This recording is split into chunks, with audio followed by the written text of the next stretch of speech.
जय जिनेन्द्र बंधु, अभिनंदन है आप सभी का। कार्यक्रम समस्या आपकी समाधान हमारा। हर प्रकार की समस्या का समाधान आपको मिलता है इस मंच के माध्यम से, क्योंकि हमारे साथ स्टूडियो में उपस्थित होते हैं गुरुजी, जिसके लिए हम और आप उनका तहे दिल से अभिनंदन करते हैं। तो चलिए अभिनंदन के साथ कार्यक्रम में भी उनका अभिनंदन करते हैं। गुरुजी जय जिनेन्द्र, स्वागत है जय आपका। जिनेन्द्र, बहुत बहुत धन्यवाद। थैंक यू जी वेरी मच। गुरुजी, मैं कोई प्रश्न आपसे अपना करूं उससे पहले मैं एक ऐसा प्रश्न ले जा रही हूं, क्योंकि उस व्यक्ति ने लगातार कई बार हमसे प्रश्न पूछा है, क्योंकि हमारा उद्देश्य ये रहता था कि हम व्यूअर से ज्यादा बात कर सके, लेकिन मैं चाहूंगी इस मंच के माध्यम से उनकी समस्या का समाधान किया जाए। तो मैं सुरेश प्रताप सिंह हैं, हरियाणा से। ये लिखते हैं कि गुरुजी, मैंने एक छोटा सा बिजनेस शुरू किया था आज से कई साल पहले। स्पेयर पार्ट था, मोटर पार्ट्स का बिजनेस था। थोड़ा सा शुरू किया, फिर धीरे धीरे उसे और बड़ा किया, 20 एकड़ में फैलाया उसे। आज मेरे पास इतना ज़्यादा बिजनेस फैल चुका है कि लोगों की बहुत डिमांड आती हैं, लेकिन वहीं कहीं ना कहीं अब दिक्कत हो रही है, क्योंकि ड्रॉबैक आ रहे हैं मेरे बिजनेस में। कुछ बिजनेस बहुत लॉस में जा रहा है। यहाँ तक ये हो गया है, 2 फैक्ट्रियाँ ऑलरेडी बंद हो चुकी हैं, और अभी कुछ दिन पहले एक फैक्ट्री में आग भी लग गई थी। तो समझ में नहीं आ रहा दिक्कत कहाँ आ रही है। इतना अच्छा चलता हुआ बिजनेस, बहुत सारे एम्प्लॉयज़ थे, अब कुछ समझ में नहीं आ रहा। तो कुछ उपाय बताइए जिससे मैं अपनी समस्या का समाधान कर सकूं। क्या नाम बताए? सुरेश। सुरेश जी, जय जिनेन्द्र, सादर आपका। सुरेश जी, मैं आपसे एक बात कहना चाहूँगा। ये तो सबसे पहले बधाई इस बात की कि आपने छोटे से व्यापार को बढ़ाते बढ़ाते 20 एकड़ तक ले गए। बधाई के पात्र हैं आप इस बात को। लेकिन मैं एक बात कहना चाहूँगा कि फैक्ट्री में मात्र ऐसा नहीं कि आपने पहले 2 एकड़ जगह ली, फिर उसके बाजू में पैच मिल गए 3 एकड़ का तो वो ले लिया, फिर आपको इधर आधा एकड़ का पैच मिल गया फिर ले लिया, 2 बीघा ले ली। ऐसा करके कहीं भी कोई भी कॉर्नर आपने बढ़ा दिया, और जिगजैग कैसा वैसा कैसा भी करके आपने फैक्ट्री को बना दिया। ऐसा करने से व्यापार शुरुआत में बढ़ तो गया, मुझे आपने कोई भी प्रकार का नक्शा नहीं भेजा है, आपने मुझे किसी भी प्रकार का कोई आपने मुझे पास नक्शा आदि नहीं भेजा, लेकिन मैं ये पक्का कह सकता हूं कि इसमें किसी न प्रकार का बहुत मेजर वास्तुगत दोष है।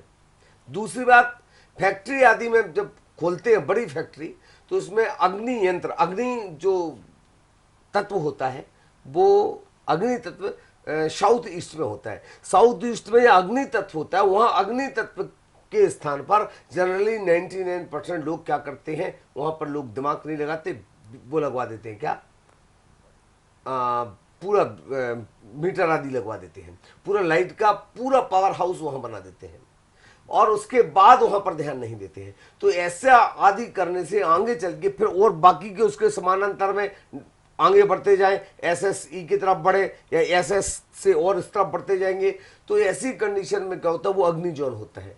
अग्नि जोन वहां पर होता है, और वहां पर कई बार आपने जल का कुंड बना दिया, वहां पर आपने पानी निकाल दिया। अगर ऐसा कर दिया तो वहां पर अग्नि का, आपने जैसा कहा कि आपकी फैक्ट्री में आग भी लग चुकी है। मैं आपको एक उदाहरण देता हूं। मैं एक फैक्ट्री का विजिट करने महाराष्ट्र गया। महाराष्ट्र जब मैं गया तो वहां पर मैंने देखा, बहुत महत्वपूर्ण बात देखी कि फैक्ट्री, उसका व्यापार बहुत बढ़िया चल रहा था, लाखों का नहीं, करोड़ों का नहीं, अरबों पर व्यापार पहुंच चुका था। लेकिन उन्होंने क्या किया, जैसे ही सब कुछ हुआ, एक जगह और उनको मिली, उन्होंने उस जगह को लिया।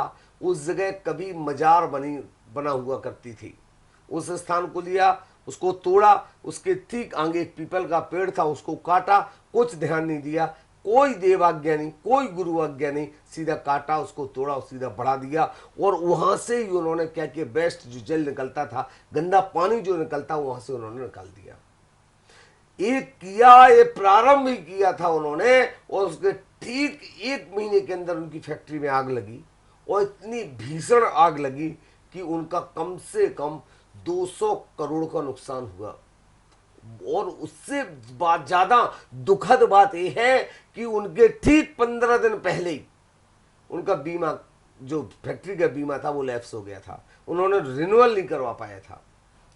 उसका परिणाम यह हुआ कि 200 करोड़ का तो वो नुकसान भरना ही पड़ा, साथ ही साथ वहां पर कम से कम 20 कारीगरों की मृत्यु हुई।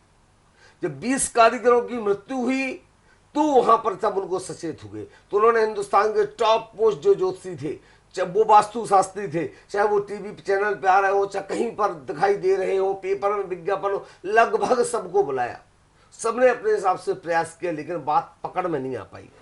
वहां पर अग्नि तत्व पर जल तत्व का कारण क्या था, उन्होंने ऊपर से पूरा सीमेंटेड कंक्रीट करवा दिया था, ऊपर से पता ही नहीं लोगों को यहां से जा रहा है, लोग उसको पकड़ नहीं पाए।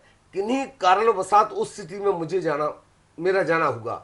जब मैंने उस चीज को पकड़ा, जब वहां पर मैंने देखा, तो मैंने कहा अरे सारा गड़बड़ यहां से हो रहा है, तुरंत उसको सुधार करवाया। ये कंडीशन थी, इस 6 महीने के दौरान वो इतने डाउनफॉल में आए, इतने डाउन में आए, आधी फैक्ट्री उनको सेल आउट करने के लिए उन्होंने ग्राहक के लिए निकाल दिया।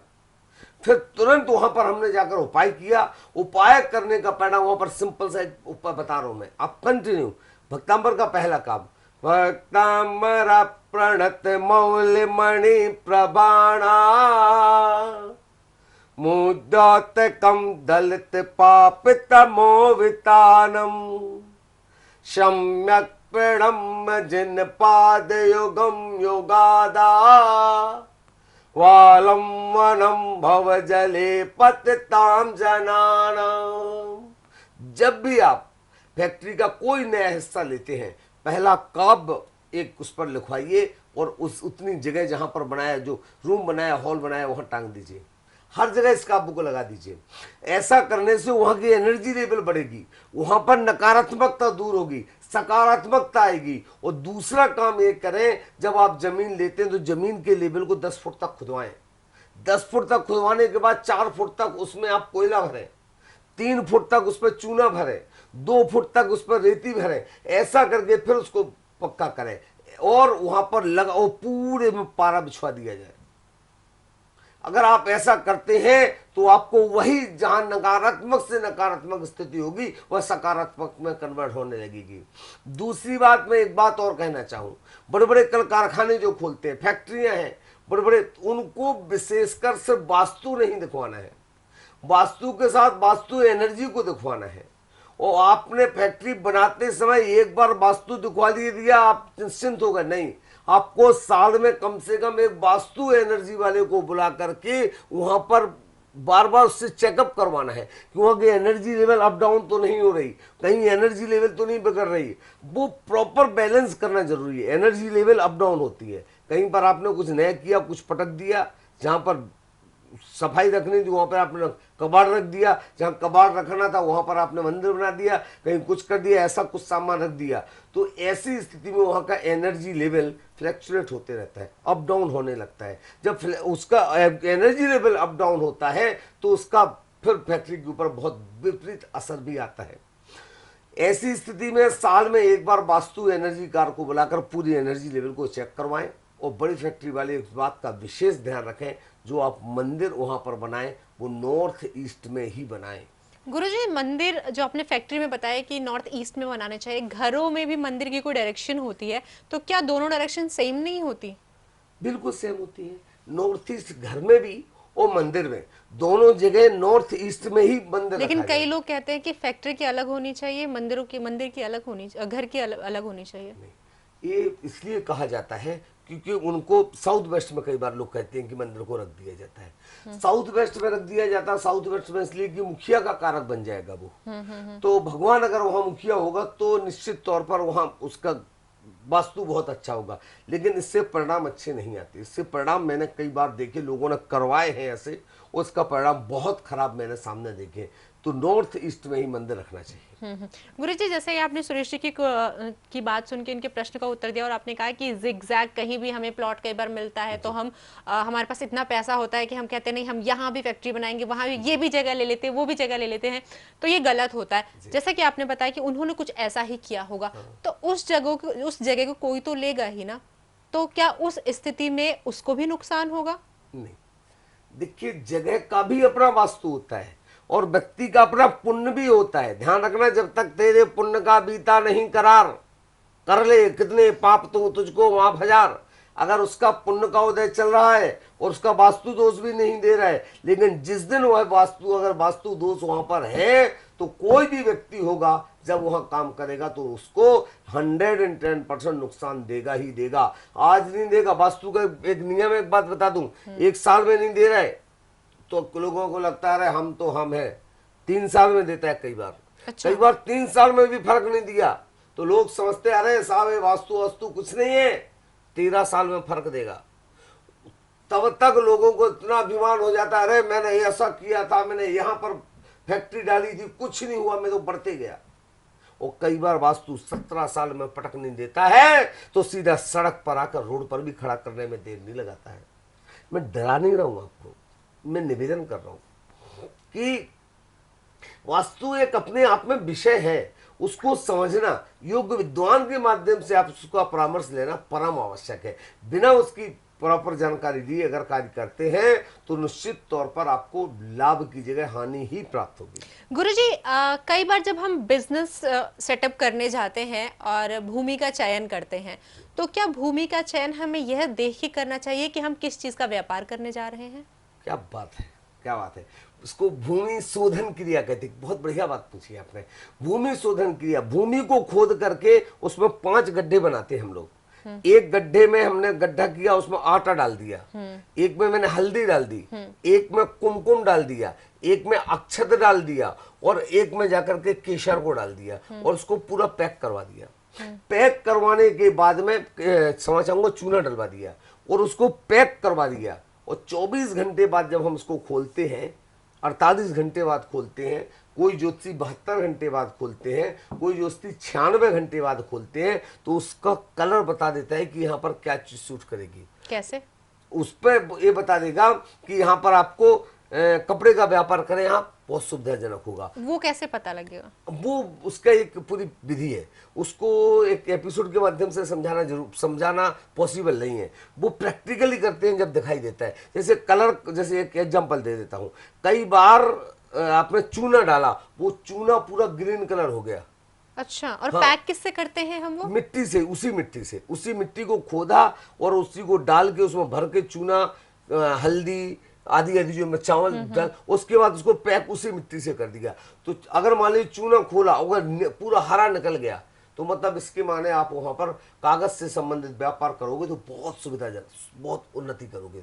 अगर वो नीला पड़ गया तो केमिकल से संबंधित वहां पर व्यापार करोगे तो आपको उत्तरोत्तर वृद्धि देगा। अगर वही पीला जैसा कलर हो गया हल्का सा, या फिर केसरिया कलर अगर वहां पर हो गया तो वहां पर आप कोई खाद्य सामग्री से संबंधित आप काम चालू करते तो आपको बहुत उन्नति देगा।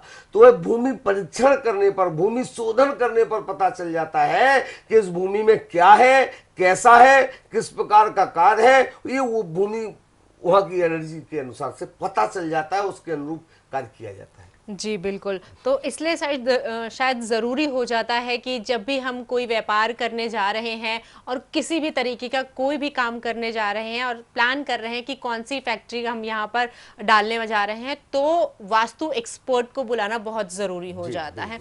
गुरुजी, अभी आपने बीच में बताया था कि साल में एक बार हमें लगातार वास्तु एक्सपर्ट के कांटेक्ट में रहना ही चाहिए, क्या एक बार जब हमने वास्तु एक्सपर्ट के अंडर ये चीज़ें जान ली है कि कौन सी जगह कौन सी चीज़ रहनी चाहिए और हमने जस्ट व्यापार अपना स्टार्ट किया है, उस स्थिति में कई बार हमें साल भर में के अंदर ही हमें प्रॉफिट नहीं हो पाता, तो ट्रस्ट ऑटोमेटिकली हट जाता है। तो उस स्थिति में हमें क्या करना चाहिए? हमें दोबारा रिविजिट करवाना चाहिए? क्या आप गाइड करना चाहेंगे? देखिए क्या होता है कि आप ज्योतिषी को बुलवाया, ज्योतिष को, सॉरी क्षमा चाहूंगा, वास्तुकार को बुलाया, ज्योतिषी को बुलाया। आपने बुलाने के बाद उनसे विजिट करवाई, उन्होंने बताया यहाँ पर आप कारखाना रखिए, यहाँ पर मशीनें रखिए, यहाँ पर ऑफिस बनाइए, यहाँ पर रॉ मटेरियल रखिए, यहाँ पर कच्चा माल रखिए, यहाँ पर पक्का माल रखिए। आपने सब बता दिया। पूरा बताने के बाद वो वहां से चले गए। आपने बिल्कुल वास्तु के अनुरूप काम किया। वास्तु के अनुरूप काम करने के बाद पता पड़ा कि मात्र 6 महीने के अंदर ही व्यापार चलना तो छोड़ो, बाकी रिवर्स की ओर जा रहा है। गड़बड़ कहाँ है? गड़बड़ यहाँ है कि आपने भूमि का शोधन करवाया ही नहीं था।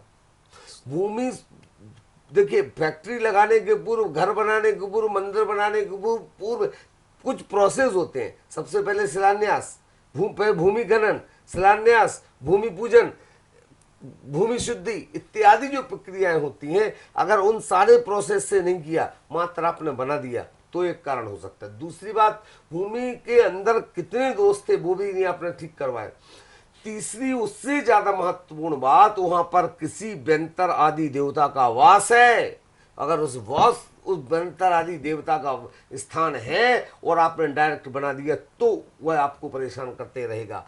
तो ये चीज जानना जरूरी है। तो उन सारी देवी देवताओं से देवाज्ञा ली जाती है कि हे, इस स्थान के जितने भी व्यंतरादि देव हैं, इस स्थान के जितने भी देवी देवता, वास्तुपाल, यक्षपाल, रक्षपाल, भूमिपाल, क्षेत्रपाल, जो भी यहाँ के देवी देवतागण हैं, उनसे निवेदन है मेरा विनम्रता पूर्वक कि हम इस व्यापार को करने जा रहे हैं, वो हमारे लिए सहायक बने और इस स्थान को छोड़कर किसी अन्यत्र स्थान में जाएं, जो सहभागी देवी देवतागण हमारे इस व्यापार में आशीर्वाद देकर के कार्य करने की अनुमति प्रदान करें। ये देवाज्ञा होती है, इसकी प्रॉपर प्रक्रिया होती है, इसकी प्रॉपर सामग्री होती है। वो किया नहीं, खाली वास्तु बना दिया तो हो गया। दूसरी बात, फिर तीसरी बात, आपने क्या किया, जब बनाया उस समय हो सकता है फैक्ट्री बनाते टाइम किसी की मृत्यु हो गई, किसी का वहां पर कोई घटना घट गई, वास्तु के अनुरूप बना लेकिन वो श्रापित हो गई जगह। अच्छा, तो आपने वास्तु के अनुरूप तो बनाई थी पूरी फैक्ट्री, और फिर बात नहीं चल रही है, कारण बनाते टाइम कोई मर गया था, वो श्रापित हो गई भूमि, तो उसका बाद में बुला करके उसकी प्रॉपर शुद्धिकरण की प्रक्रिया को करवाना परम आवश्यक बनने है। के बाद या उसी समय जब मृत्यु होती है किसी की? नहीं, मतलब आपका बनने तक में तो किसी न किसी जीव की हिंसा होगी। जब पृथ्वी का हो, जल का हो, अग्नि का हो, वायु का हो, वनस्पति का हो, त्रस्कायिक जीवों की हिंसा हो, चींटी आदि किसी भी जीवों की हिंसा तो होना ही है। तो पूरी फैक्ट्री बनने के बाद आप वहां पर क्या करें, एक प्रॉपर भूमि किसी विद्वान को बुलाकर उस पर क्षमा याचना करवाएं, देवाज्ञा करवाएं, गुरु आज्ञा कराएं, आचरण मंत्रण के साथ में विधि पूर्वक करें और वहां का शोधन प्रक्रिया करवाएं। शोधन प्रक्रिया करवाने के बाद वास्तु विधान करें, भक्तांबर विधान करें, अखंड भक्तांबर का पाठ कराएं, अखंड नमोकार मंत्र की जाप करवाएं। ऐसा करने से अपने आप वहां की नकारात्मकता दूर हो जाएगी। इसीलिए शायद किसी भी शुभ काम के बाद या कोई भी फैक्ट्री या घर निर्माण करते हैं, उसका गृह प्रवेश या कोई भी पूजा शुद्धि का आयोजन किया जाता है, तो बहुत इंपॉर्टेंट हो जाता है। इसी कामना के साथ कि आप भी हमेशा सुखी रहें। आज के लिए बस इतना ही। गुरुजी बहुत बहुत धन्यवाद। बहुत जय बहुत जिनेंद्र। धन्यवाद। जय जिनेंद्र।